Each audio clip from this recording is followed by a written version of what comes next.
हज 2023 खत्म होने को आया है और हाजियों की वतन वापसी से पहले एक बेहद बुरी खबर आई है।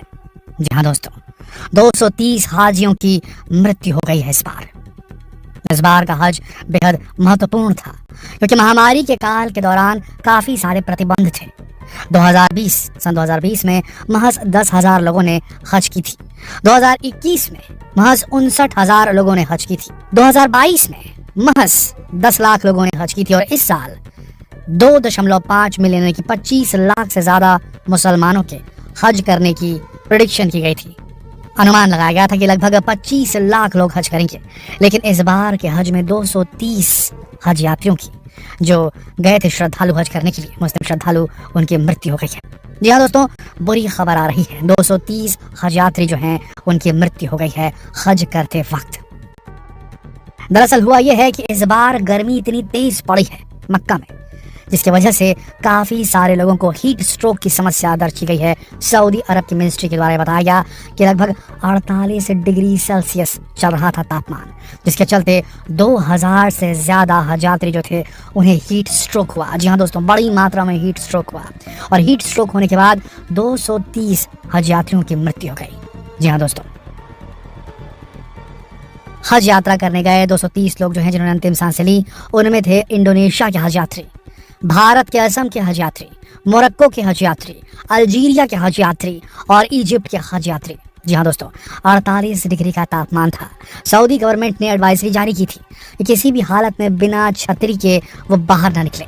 अपने होटल के कमरों में आप रहें तब तो ठीक, आप जब मस्जिद अल हरम जाते हैं या जहाँ पर भी नमाजें पढ़ने जाते हैं हज के दौरान वहाँ ठीक, लेकिन जब बाहर निकलें तो छतरियों का इंतज़ाम ज़रूर कर लें, ये कहा गया था। ये भी कहा गया था कि छतरियाँ ना रहें तो पानी में गीली करके कपड़े को अपने सर के ऊपर बांध ले। काफ़ी तेज़ गर्मी पड़ी है इस साल दोस्तों, जिसकी वजह से बुरी खबर सामने आई है। एक चीज़ आपने नोटिस की है, दुनिया में कोई भी धर्म हो, जो तीर्थ यात्राएं महत्वपूर्ण होती हैं वो बेहद कठिन होती है।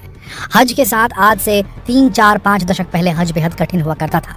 लोग ये कहते थे कि हज में जा रहे हैं तो वापस आएंगे, उसका कुछ कंफर्म नहीं है, और उन्हें ये अच्छा भी लगता था। उनका एक गोल भी होता था, लक्ष्य भी होता था कि हमें अगर हज करने गए और मक्का मदीना की सरजमीन पे अगर मौत अगर हमें गले लगा ले तो इससे अच्छा और क्या रहेगा, ये कहा करते थे मुसलमान श्रद्धालु जो हैं।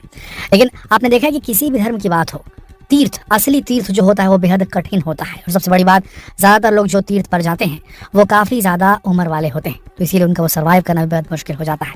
ये एक बड़ी बात है दोस्तों। लेकिन हाँ, बोलते हैं कि आराध्य देव की जो शक्ति होती है वो अपनी तरफ खींचती है, अंदर से श्रद्धा भी भरती है और अंदर से शक्ति भी भरती है।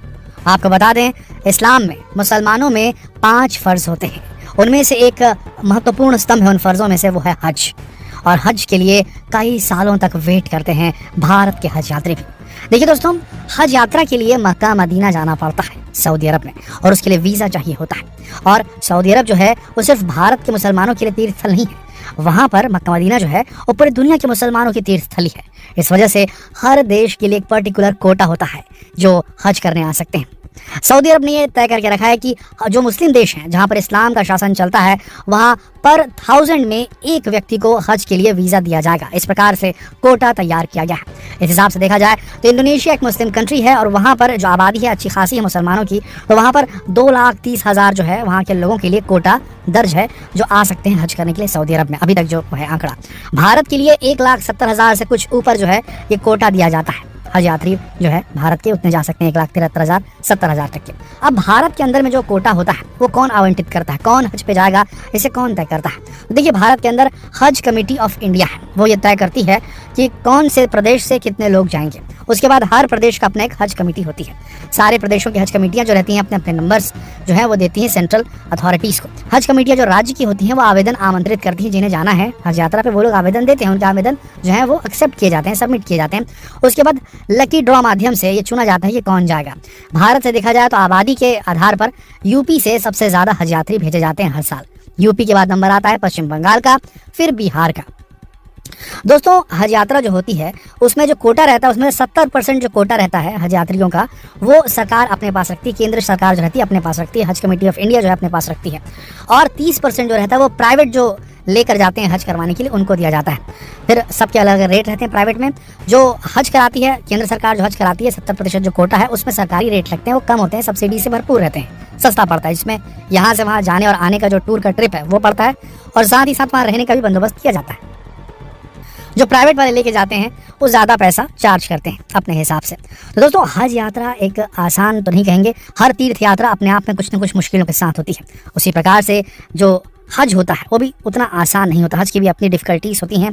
जैसे कि सबसे बड़ी चीज़ तो वीज़ा अटेन करना, वो भी एक समस्या है कि काफ़ी लोग वहाँ लगाते हैं तो लकी ड्रॉ निकलना बेहद मुश्किल हो जाता है। जब तक लकी ड्रॉ निकलता है कई लोग की उम्र क्रॉस हो जाती है, एक पर्टिकुलर एज तक के हज करना अलाउड रहता है। उसके बाद जब एज एक लिमिट से पार हो जाती है तो सरकारी तौर पर जाना मुश्किल हो जाता है, फिर प्राइवेट जाना पड़ता है, मुश्किल पड़ता है, महंगा भी पड़ता है। अब एक परिक्रमा होती है वहाँ पर, काबा की परिक्रमा करते हैं मुसलमान भाई बहन और तवाफ़ कहते हैं इसे। इसमें काफ़ी सारे लोग होते हैं, काफ़ी भीड़ होती है वहाँ पर। तो वहाँ की जो सऊदी अरब की जो मिनिस्ट्री है वो कहती है कि जब भीड़ कम हो तभी जाएं, ज़्यादा भीड़ में जाने से वहाँ दिक्कत हो सकती है। ये एक बहुत बड़ी डिफ़िकल्टी होती है, दुनिया भर से जो मुसलमान हैं वो आते हैं, वहाँ पर भीड़ काफ़ी ज़्यादा हो जाती है तो वहाँ दिक्कत हो सकती है और किसी प्रकार की दुर्घटना होने का खतरा भी रहता है। आगे अगर अपन बढ़ें तो एक होता है वहाँ पर अल सफ़ा और अल मरवा, ये दो पहाड़ियाँ हैं वहाँ पर जहाँ पर किया जाता है तवाफ़। यहाँ भी परिक्रमा होती है, यहाँ पर भी भीड़ की समस्या होती है। तो उस वक्त कहा जाता है कि जब ज़्यादा भीड़ होती है तो वहाँ से बचना होता है। बहुत सारे लोग, सोचिए देखिए इस बार रिकॉर्ड टूटने वाला है, बताया जा रहा था 25-26 लाख लोग आएंगे। अब इतने सारे लोग एक पर्टिकुलर जगह में रहेंगे, सिर्फ 2 शहरों के बीच में अगर 25-26 लाख लोग सीधा पिलग्रिमेज के पास रहेंगे, तीर्थ स्थली पर रहेंगे, तो सोचिए कितनी भीड़ होगी। ज़रा सा भी ऊपर नीचे कुछ हुआ तो दिक्कत हो सकती है। कई बार खबरें आई हैं भगदड़ मचने की, स्टैम्पीड होने की और काफ़ी बुरी खबरें आती हैं फिर वहाँ से निकल करके।